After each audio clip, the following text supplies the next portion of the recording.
During the past several years, God has given us a very unique opportunity, the opportunity to partner with the churches we've helped to plant around the globe as they send out their own missionaries. I wish you could know these men and women the way I have the opportunity to know them.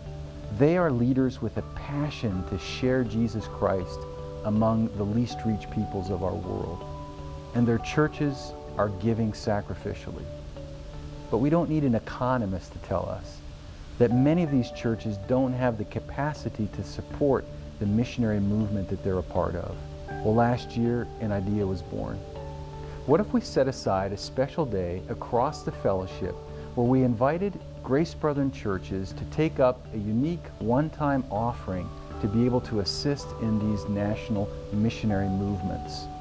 The money wouldn't be sent directly to missionaries themselves. That might cause them to look more to the U.S. for their help rather than to their sending churches. But rather, the money would be sent to national missionary sending agencies like GBIM that are emerging around the world. Well, we set a big goal for last November. After gathering information from our global fellowship, we understood the need to be around $321,000. That's a lot of money. We prayed, God moved, and many of our churches responded sacrificially. Between offerings raised for the Day of Generosity and those churches that even wrote the support of national ministry partners into their budget, $365,000 was raised.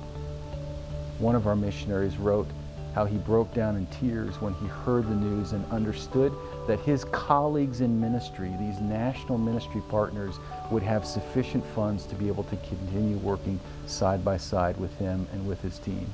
We rejoice with God, and we thank you for your response last year. The good news is that our global family continues to grow.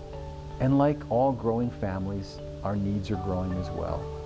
This past year, 20 new national ministry partners were added to the list.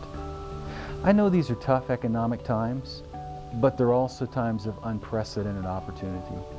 And so I'm inviting you to seriously consider setting aside November 7th, 2010 to join churches across America for a special day of generosity. Perhaps that day doesn't work well for you. Pick whatever day works in your calendar. But I'm asking you to consider making the Day of Generosity an important part of your fall church programming. A Day of Generosity is a day to celebrate and a day to participate in a remarkable movement as God is sending missionaries from the churches we've helped to plant around the world into the world's harvest fields.